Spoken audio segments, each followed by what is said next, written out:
ৰাম নাৰায়ণ ৰাম যিজন যি ইচ্ছা কৰে সিয়ে কৈ থাকক। বাসুদেৱ বনাৰ্জীয়ে কৈছে যে সেইসকল লোকে মোক নিন্দা কৰিবলৈ পূৰা চেষ্টা কৰিছে। নিন্দাই মোৰ বাহন, মই এই নিন্দাৰ জৰিয়তে মোৰ প্ৰচাৰ কৰি থাকিম। ইয়াৰ পৰা সহজ পথ আৰু কি হ'ব পাৰে? আমি বাস্তৱতে কাম কৰি থাকিম। দেশৰ নেতাসকলে কান্দিব নোৱাৰে, কেৱল নেতাজীহে দেশৰ বাবে কান্দিব পাৰে। সিহঁত থাকিলেহে দেশৰ এই অৱস্থা নহ'ব। যেতিয়া ভাৱনা আহিছে যে সিহঁত আছে, তেতিয়া মইহে বিচাৰোঁ যে সিহঁত আহক।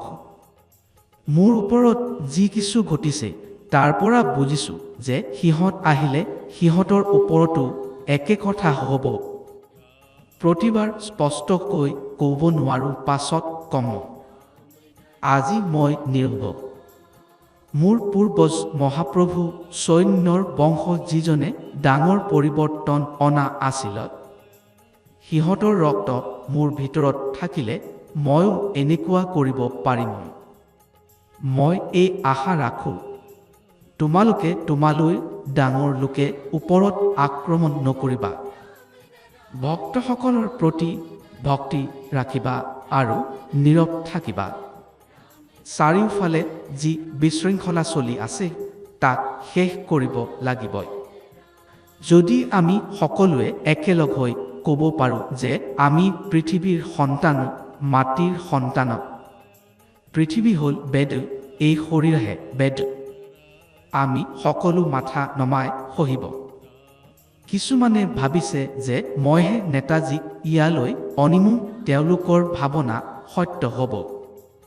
নেতাজী সুভাষ বসু সাধাৰণ মানুহ নহয়, তেওঁলোকৰ নিজৰ পৃথক ব্যক্তিত্ব আছে। তেওঁলোকৰ দেশপ্ৰেম আছে। যদি সিহঁত আহে তেন্তে বেংগলৰ আঘাত নাথাকিব। হিন্দু মুছলমানৰ মাজত আজি যি কিছু হৈছে সেয়া নাথাকিব। আজি হিন্দু মুছলমান নিজেও নিজৰ ওপৰত বিশ্বাস নকৰে।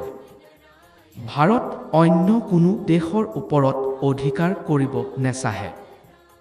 ভাৰত শান্তিত থাকিব বিচাৰে, কাকো সৈতে শত্ৰুতা কৰিব নেচাহে।